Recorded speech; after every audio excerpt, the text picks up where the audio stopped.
Okay, very quickly here we have Bruce Lincoln, Clayton Banks from Silicon Hollow, and well, I'm going to do the video here.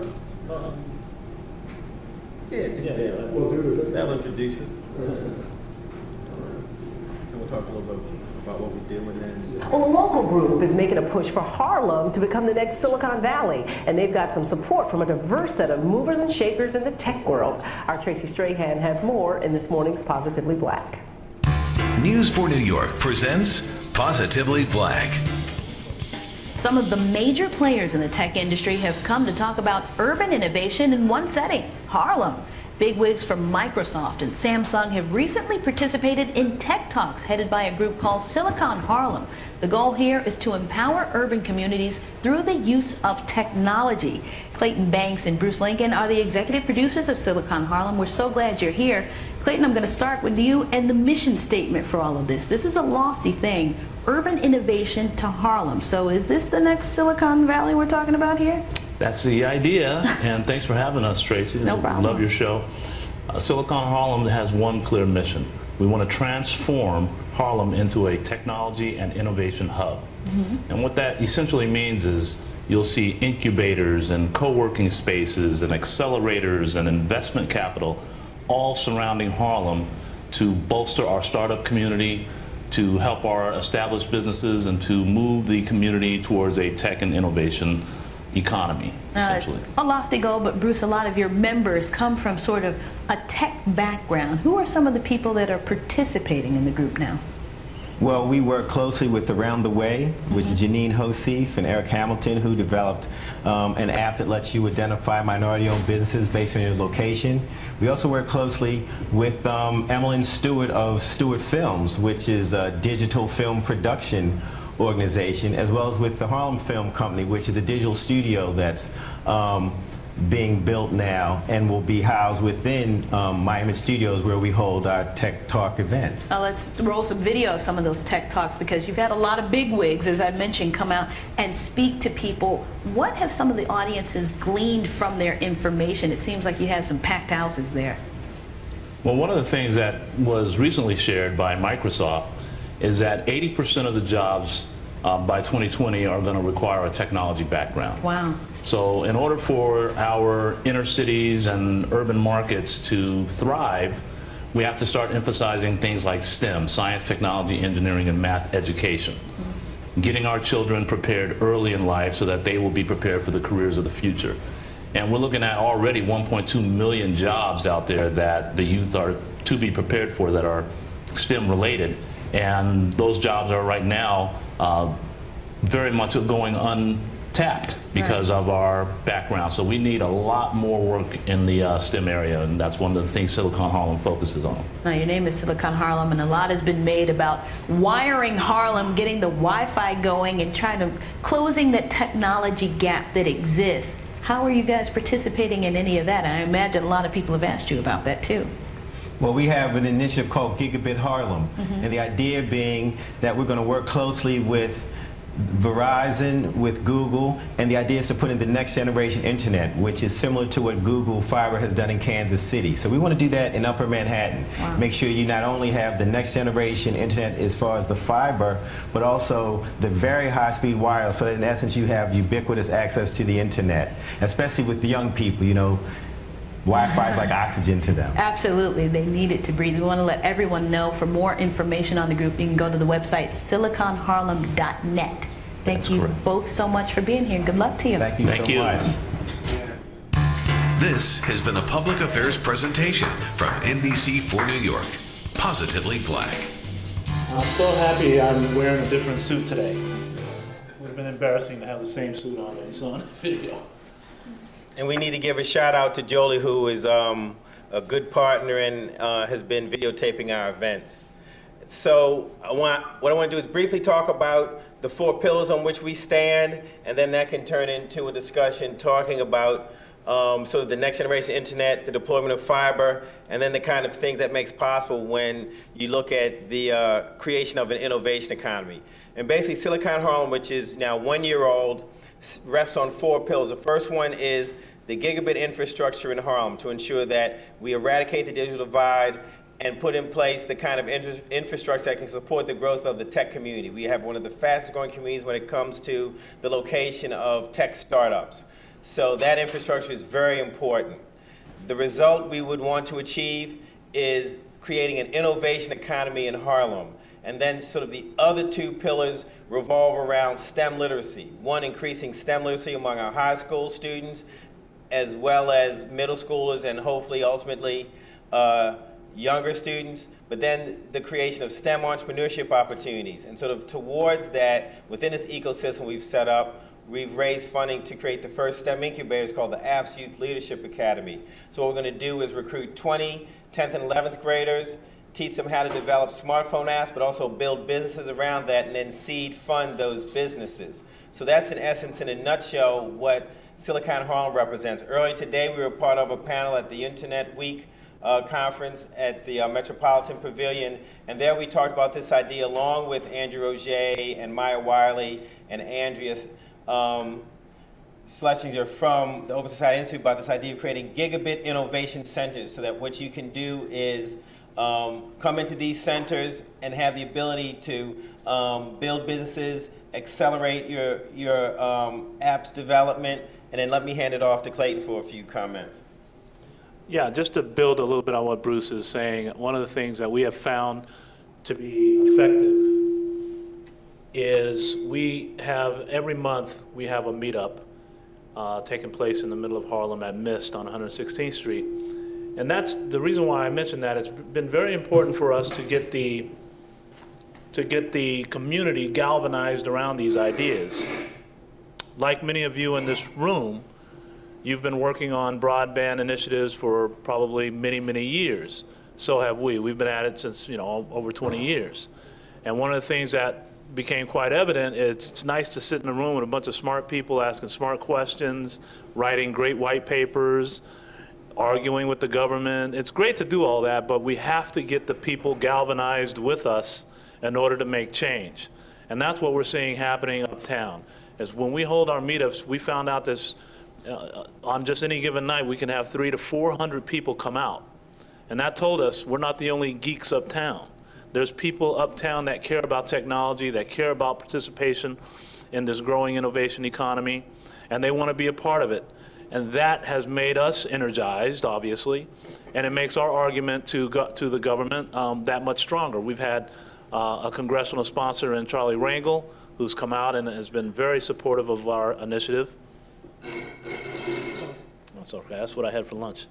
And the other thing is we've had the Manhattan Borough President, Gail Brewer, come out with tremendous support. What you're seeing and what I've seen is the same. The electives have broadband on their mind. Now they need us in this room to help them envision what the technological future looks like. And that's what we're trying to do with Harlem. And so part of our reason to be here today and the plea that we have is for you in this room to join us at Silicon Harlem. We need your help. This is a big deal. The country's at stake in a lot of ways when you think about where we are, and the previous presentations talking about where we are as a country compared to others. It's important. And our next event is June 25th. For anyone who's interested, please see me after this. I would love for you to come. We're doing it in partnership with Google as part of their Google I/O event, and we would love for you guys to be a part of this. But more importantly, on an ongoing basis, we're right now providing mentors to high schools in and around uptown. We're working with George Washington High School right now. So we're doing everything we can to keep people focused on the fact that broadband can transform the community. If we do this correctly, what Bruce and I sometimes talk about, if we do this correctly, years from now, we'll start to see crime come down dramatically uptown. It's been coming down, but I mean coming down dramatically, jobs increasing, education improving, the living conditions of our neighbors will improve so much. We all know the power of broadband. So that's our plea today. We hope that you guys can get involved, and we'll be happy to join the panel and answer questions. I think we're looking for the mic, so I'm just going to come up. Thank you so much for what you've been doing. It's definitely brightened up for a lot of us. It's really about engaging the entire population. And I wanted to see what lessons you've brought back from the field in the front about getting people to appreciate the power and to appreciate that we can do whatever we want with that power. A lot of times people get introduced to a technology, but the technology itself seems oppressive, or the way it's been used in the past. So I wanted to see if you could speak a little bit about that empowerment. I just think the main thing is that people understand the importance of these technologies. And so it's not the same sell as it once was. Everyone now sees it as part of how you improve your lifestyle, how you basically create opportunities as far as employment, as well as that it is the driver for economic development. So 10 years ago when we were saying this, it fell on deaf ears. Now, we don't even have to say if people are coming to us about that, but we see that as part of an idea whose time has come. So it's important that we're working with everyone. So I think it's important to realize that Silicon Harlem is a multicultural, multiracial coalition that is meant to also work closely with Queens and with Brooklyn and with all the different groups that now see this from a grassroots activism standpoint, even tied into with Thomas and what he's doing with .NYC. All of this is tied together, and more so it's about equity and it's about social inclusion. And I'll just add to part of your question of lessons learned. You know, one of the things that's been really interesting is we're finding that people in the community are starting to connect around this idea. So, and we've had some of the incumbents attend our event, as Jolie shot the event we had called Gigabit Harlem, and Verizon showed up. One of their top executives came. As a result of that event, 2 of our businesses in the area were able to get broadband, high-speed internet through files. So we're seeing success, people starting to embrace that. And so the lessons in that is you got to get people together and you got to get them talking about this and seeing the power of what we all know in this room and let them sort of take control. You know, one of the things that I think is a big lesson is not to try to drive everything down anyone's throat. Let people take control, connect, and move forward. So that we're hoping to continue to facilitate that. Oh, well, and one last comment is it's not just the techno geeks. It's the nonprofits, it's the mom and pop stores, it's artists, it's musicians, it's everyone who's running around with some kind of device and can't get enough broadband or Wi-Fi knows that this is important. So that's the other power of it. You have what I call odd bedfellows. Everyone has come together around the idea of how do we basically use this to improve our community. I have a question. As we know, Mayor de Blasio announced, the ongoing Wi-Fi-ization of Harlem. Have you any ideas about what kind of quality and any more details of how that service is going to work? Well, actually, earlier today, Maya Wiley talked about their commitment to the Harlem Wi-Fi. Thank you. Earlier today, Maya Wiley talked about the mayor's commitment. She's senior counsel to the mayor. She talked about his commitment to Wi-Fi, but she also made clear that this isn't simply about Wi-Fi. We also have to make sure that the wireline infrastructure is upgraded as well, because what happens ultimately is you still have issues of bandwidth degradation. Even with the Harlem Wi-Fi, with it being the largest outdoor Wi-Fi network in the country, it only goes from 110th Street to 138th Street and stretches from 8th Avenue to Madison Avenue. What kind of speeds? What kind of speeds are people going to get on that network? Any ideas? Well, I've been trying to get on the network and I haven't been able to. Right? But they don't talk about the speeds. And like I said, it stops, hard stop at Madison. So if you're in Park Avenue, you can't get that in East Harlem. So, but more so, I think that's important. But to me, that's symbolic because most people in Harlem are not sitting outside as far as that culture of use and trying to connect to Wi-Fi. I was on 125th Street yesterday and tried to get on that network and couldn't. I also tried to get on the free GoX network. Both networks make sure it says free, but you can't get on. I got timed out multiple times. So I think there's still some just engineering and deployment issues. But the fact that they're trying to do that after 10 years or so that we've been trying to push these things. I think that's important. But once again, now we have to bring our expertise to help them solve those problems. We got Joe in the audience who's working on this for the longest.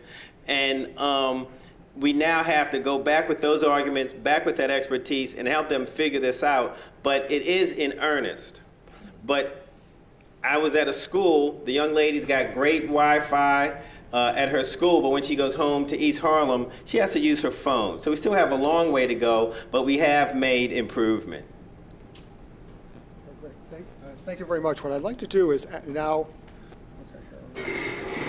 I'd like to ask you if you'd like to sit down with Srihari and Hunter Newby and put your heads together a little bit about some ways you might be able to get more bandwidth in Harlem. Does that sound like a good idea? Okay. Great idea. Okay, we're probably going to be about 1 second here to move things around. And I'm going to go and get them.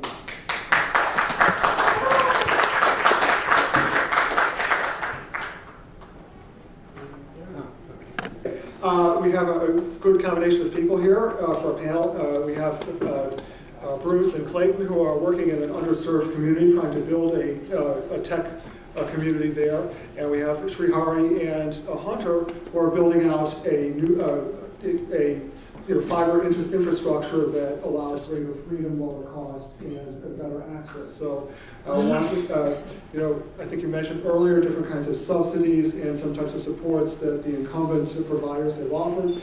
But in the end, I would suggest that having direct access to your own infrastructure would be more empowering and in many ways. So I'm just going to open it up from here a little bit and open the discussion there.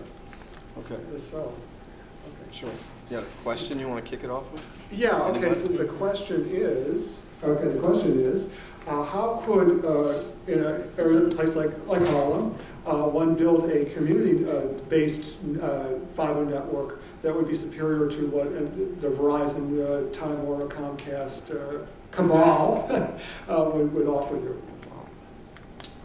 Okay. Well, I'll respond to that because actually that's been the idea all along. The original idea of Silicon Harlem, which was submitted to the broadband stimulus program for funding, which it did not get funded, was to, and actually it predates that, going back to I think 2000, was the idea that in Harlem we would want to build a dedicated network that would both have a wired infrastructure and a wireless infrastructure, so that what you would have is a community-based broadband network. At the time, we were working closely with Columbia University and Verizon, and so there was some limitation to the kind of network that could be built. But as you've seen, as time has moved forward and you look at what Hunter has designed, it's possible to do that. But the economics have existed, but in many respects, because of the way the natural monopoly is set up, that favors the incumbents. So, as well as other sorts of things, such as their ability to actually enter into making decisions around who got the broadband stimulus funding. So what you have is a $7.2 billion, as Hunter puts it, boondoggle, where they've deployed this technology. You have networks to nowhere. They have public access computing centers that don't have the ability to be sustainable. And here we are, and recently you have net neutrality being gutted by Verizon. So what the issue is that people felt that it wasn't possible, but on the engineering and economic side, it's always been possible. So I'll add to that for Srihari's benefit. I'll tee him up. This is the live stream mic, and that's the house mic. I'll try to project over here. Okay. So what we were talking about was physical layer access. And through layer one, which to me, layer one is sort of akin to physics. And like I like to say, when you're born, you're given all the benefits that every other person on Earth has in terms of physics. You get all the same rights and privileges. You get gravity and things like that. And you're free, basically. It's not going to impact you any differently than anyone else. So here in New York, as it relates to the macro design that Allied Fiber has, you're looking at Srihari Pandit right here, and he's the physical layer path to salvation, to freedom, from Harlem, which, you know, you call it an underserved community. I would refer to it as an emerging market. It sounds like better, you know, it's optimist instead of pessimist. And I look at the United States, you know, let's be clear, there's only one Harlem. Harlem's Harlem. There are a lot of places throughout the U.S. that need access to physical air infrastructure. So what we're providing open access to is to enable a lot of, you know, emerging markets and developing communities to get access to that infrastructure, whereby the incumbents have for a very long time and continue to neglect, because there's no competition. They don't have to do anything. But bring it full circle back here to New York, since we're all from here and we're here. That's what Trihari's doing. And Trihari's up to 60th Street so far. Right. And he's got, what do you got? What does that mean? You got another 100, or you got another 65 blocks to go, and you get to 125? The good news in Harlem is that the good news in Harlem is that there's tons of ducts that go all the way to the tip of northern Manhattan and all the way into the Bronx. So it's definitely doable, I think. So right now, when we build the initial network, we're just driven by where the customer demands are. And I'm sure there's a lot of demand in Harlem. We just haven't really looked there, but we haven't marketed the services yet into that particular area. But it shouldn't be that hard, really, to extend the network up to 125th Street and beyond. Here's your marketing department. Well, right? exactly. Yeah. Well, it's worth the price of admission to come here then, because this is a relationship we're looking for. This is great. It's good to hear that, and it's good to hear what you're doing from a deployment perspective. The demand is there uptown. The demand is there in Upper Manhattan. If you haven't been, you can talk to Jolie. You'll see our events are filled with people that are doing great things. Many of them live and work in Harlem and are starting businesses, or, like Bruce had referred to, have a variety of cultural backgrounds. You know, it's just one of those areas that, you know, we don't want to necessarily say it's been neglected, but we know that that same sort of argument's been presented in the past to us, which is, oh, well, we're just waiting for the demand. The demand is there. If you're not there, you don't know it, but the demand is there, just like it is in just about every part of New York. How much money do you need, and what does that boil down to per family or business? Who? Harlem. Can we talk to you after this? I have no money. Oh. Well, the Silicon Harlem proposal was for $19 million, and what that was designed to do was, one, to use a micro data center at a smart and green building we have called the Kalahari, and use that as the basis for where we would then deploy fiber into 10 strategically located public. 20 million divided by how many families and businesses? I have no idea, and I can't answer it. I'm telling you about. That's a good question to answer. I'm serious, because it gets down to a very small number. All right, well, I didn't get to answer your question because you interrupted me about explaining what this proposal was that I had submitted, right? So that was one way to get at an answer, but, you know, I can't sit and just tell you how many families there are in Harlem. But what it would have done is covered all of Harlem, which is the size of Atlanta, so that everyone could have connected to this network for $20 million.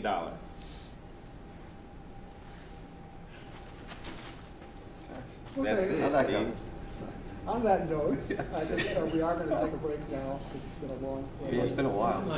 Now take a little break and start back again soon. Thanks, everybody. Thanks, Kay.